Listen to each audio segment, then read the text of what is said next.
Happy Sunday. Today was the last day of the Tokyo 2020 Olympics, and the results are in. So, after 16 days of exceptional and impassioned competition among 11,000 athletes from over 200 countries, the USA ended up with the most number of medals overall, as well as the top number of gold medals. They just beat out China by one gold medal, and that just happened yesterday. I had the chance to watch a few of the events, and I couldn't help but feel proud of America by seeing the level of athleticism and competition. But it wasn't just about America. I also noticed they shared some stories about sportsmanship and camaraderie. And there was one particular story that I was inspired about, which was on the men's high jump. There were two top competitors.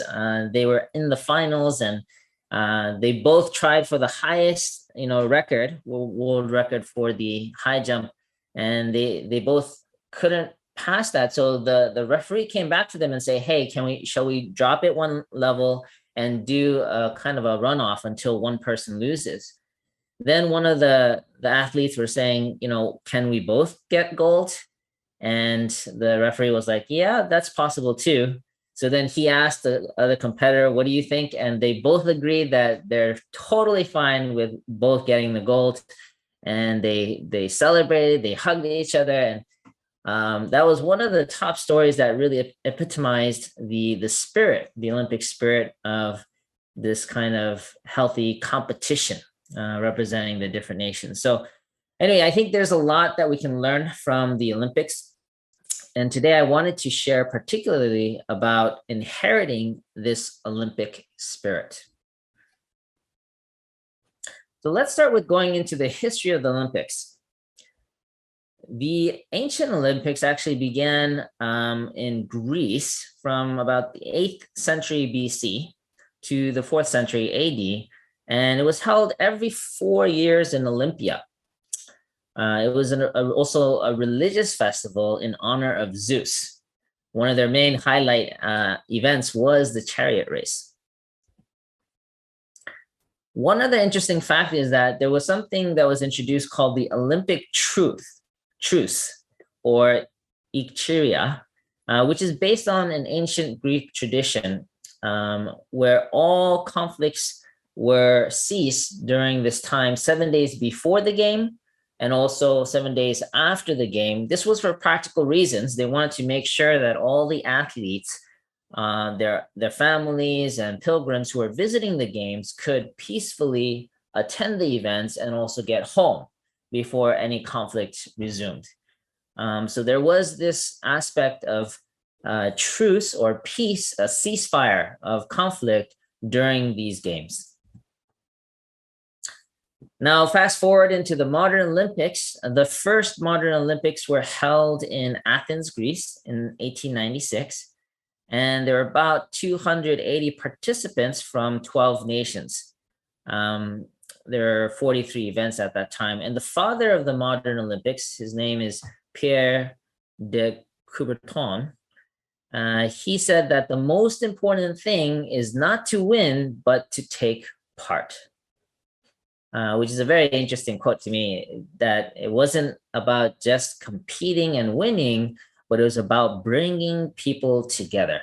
And that was kind of the heart and spirit of the modern Olympic Games.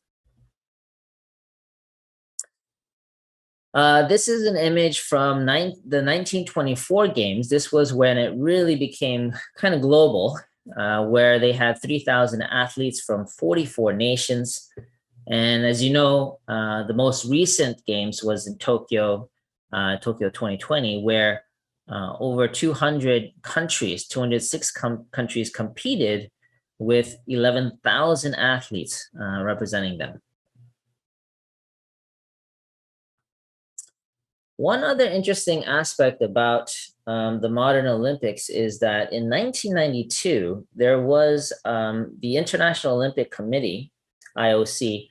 They renewed this tradition of the Olympic truce. And this was to protect the athletes and pursue peaceful and democratic solutions to resolve global conflicts. So same kind of concept. The idea is that those who are participating in the Olympics, that their nations agree to cease conflicts if they had any during the time of the games.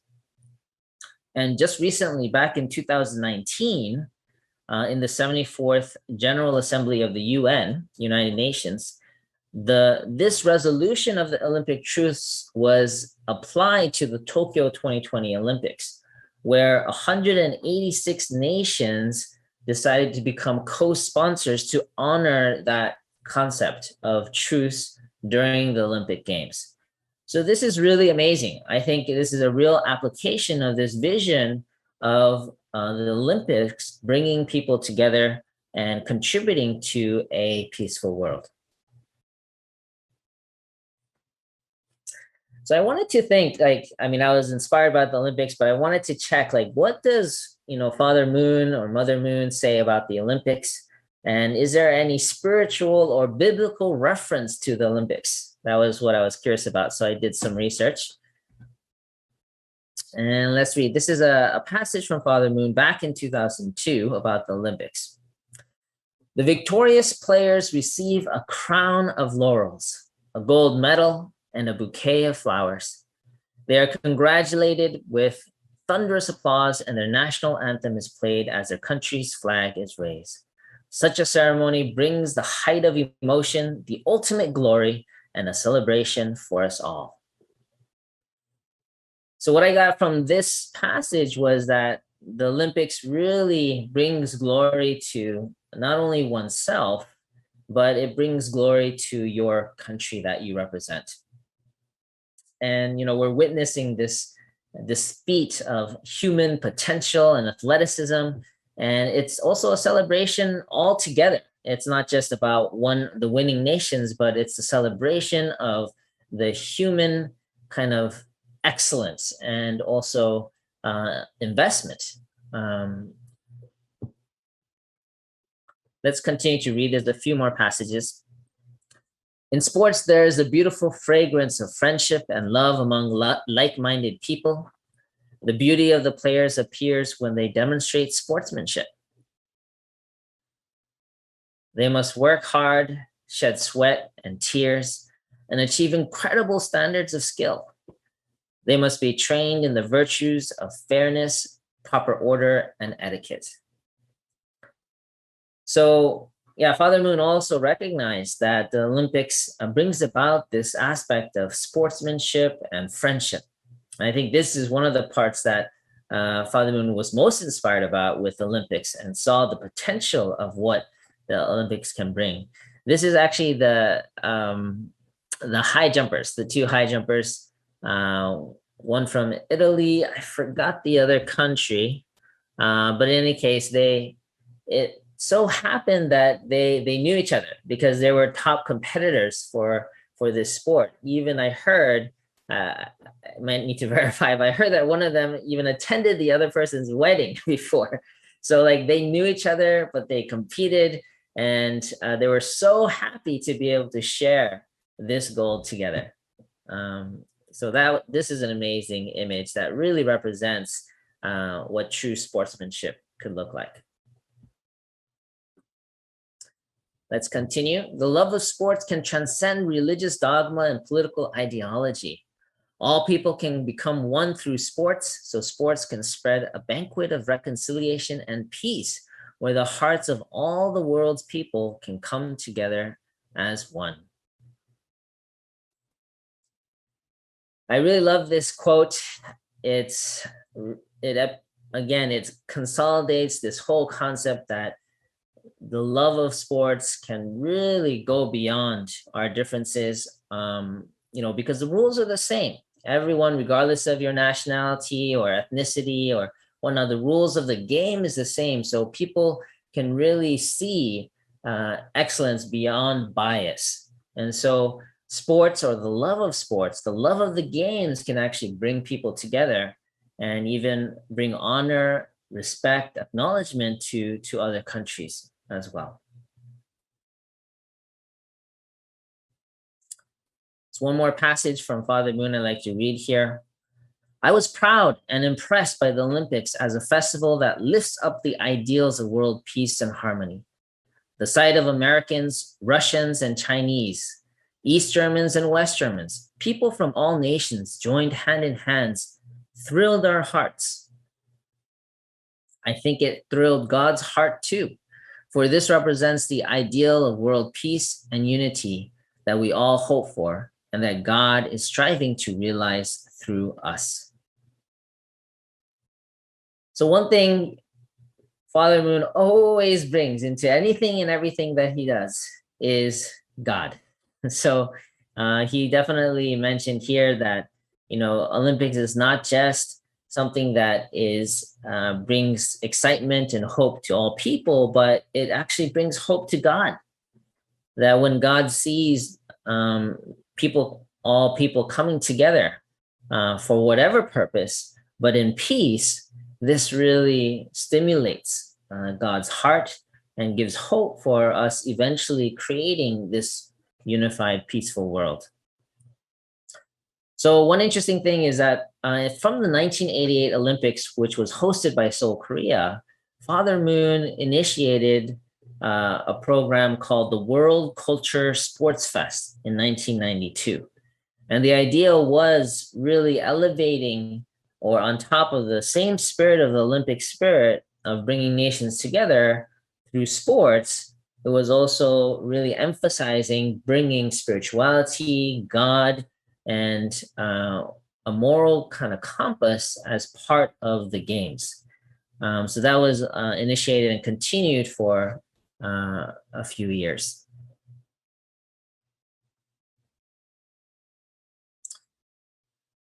So I wanted to see how we can apply this Olympic spirit to our lives. So I did a little bit of research on the Bible and found a couple of interesting verses that we could use in our own lives. So this is 1 Corinthians chapter 9, verse 24. Do you not know that in a race all the runners run, but only one gets the prize? Run in such a way as to get the prize. It's very interesting. Now, I know the Olympics wasn't happening. Maybe the ancient games was happening during that time, but I believe this was Paul saying this. But it shows that he was aware of the games, and there was this sense that if you do anything in life, to strive for the gold, strive for winning, strive for being the best in what you do. So I do believe I can say from here that the Bible actually encourages striving for excellence in what we do. And I think last week I also mentioned a few verses that emphasizes the importance that God created us for excellence, that we for greatness, actually, that God wants and expects and hopes for us to fulfill our potential as his children. So let us strive for excellence in whatever that we do, similar to all the Olympians who are constantly striving towards the best that they can be. Another aspect is athletics require total giving. No athlete can succeed without expending his or her 100% effort. He cannot survive if he expects merely to receive praise from others. He has to earn his medals by shedding his sweat and tears. Therefore, his accomplishment is respected universally, and no one can take it away from him or her. So the Olympic spirit really shows this kind of aspect of putting in your 100% effort. And there's a lot of challenges that come, a lot of tears, sweat, and investment and time, heartache. A lot of the Olympians, they had injuries, and this past year particularly, it was supposed to happen last year, but because of the pandemic, they had to wait a whole nother year. That means that they had to extend their training, and Olympic training is not something simple. We're talking like, many hours a day, almost, if you're not resting, you're training. And they had to extend that for a whole nother year in order to even compete in these games. So for every athlete, they had to go through so many trials. But this is the kind of thing that really develops oneself as a human being. So again, what I take from this is that similar to sports and athletics, that if we apply it to our lives in anything that we do, that we strive for excellence and we persevere through the challenges so that we can grow and become stronger and really perform the best that we can be. Therefore, since we are surrounded by such a great cloud of witnesses, let us throw off everything that hinders and the sin that so easily entangles, and let us run with perseverance the race marked out for us, fixing our eyes on Jesus, the pioneer and perfecter of faith. So this was a verse from Hebrews chapter 12, verse 1 through 2. This was a very interesting quote that I found. It was showing that this spirit of perseverance can be applied to our life of faith as well. Here in this verse, the Bible was emphasizing that we need to, in order to pursue our life of faith, we need to get rid of distractions and focus and persevere through the challenges that we face in our life of faith, just like Jesus had to go in pioneering this life of faith and towards perfecting that life of faith, which is very interesting. I never noticed this one before, but it says here that let us focus our eyes on Jesus, the pioneer and perfecter of faith. That he was really showcasing and modeling this journey of faith and building this oneness in heart with God. And so, in our lives of faith, there's so many trials that we go through. And in one sense, it's kind of like, if you compare it to an athlete pursuing the gold in the Olympics, it's kind of like that in life, in our life of faith, where we need to pursue this our kind of oneness in heart with God. That's the goal. And that while we're striving towards that, there's naturally many challenges, your self-doubt, mistakes that you may have made, persecution from other people, family members that go against you. There's so many different trials that we face in our life of faith. But really, if we can inherit this Olympic spirit, that no matter what, I'm going to really continue, overcome these trials, and really work towards that goal, work towards that oneness in heart with God. That's what I want all of us to inherit from the Olympic spirit. And again, this is a very interesting quote where we also see that Jesus was a great model, really showing this kind of pathway, this journey of becoming one in heart with God.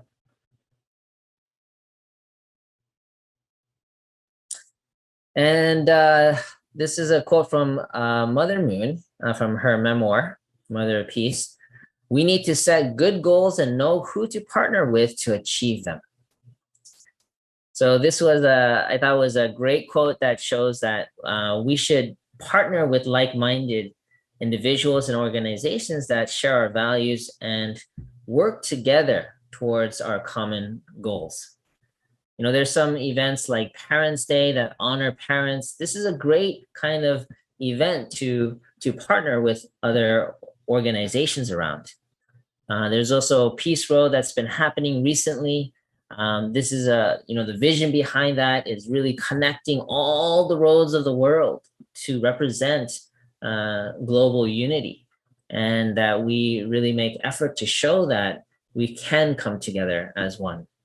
So that's another great event that you can partner with other organizations. Or another way of doing this is to simply connect with your local city office, find out what are the ways that you can serve the larger community. Maybe there's a food pantry that you can help with, or helping to collect clothes or gifts for the holidays, or maybe just simply any need that the local community is going through. If we really reach out and show that we want to really connect and serve, that's a great way to really honor this Olympic spirit of global community.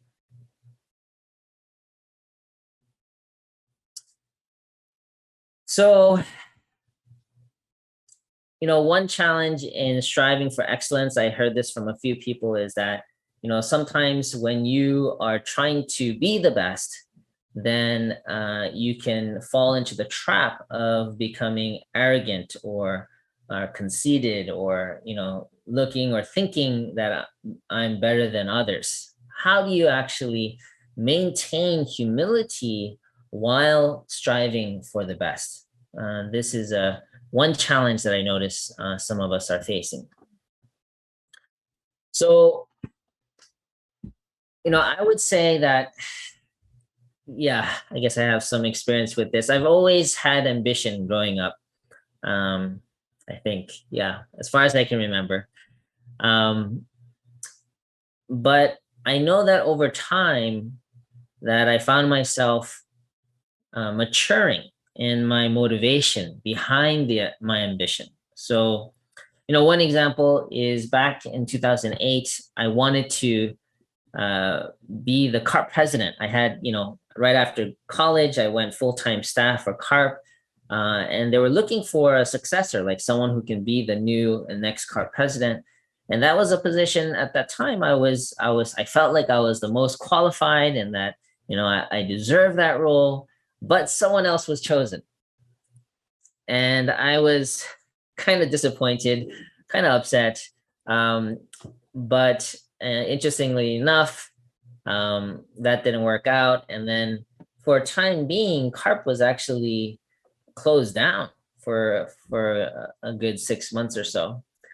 And then at the time when I definitely didn't want to be the CARP president in 2013, that was when I was asked to be the CARP president by Mother Moon. And I felt like, what got me through that was really, I wanted to actually do something.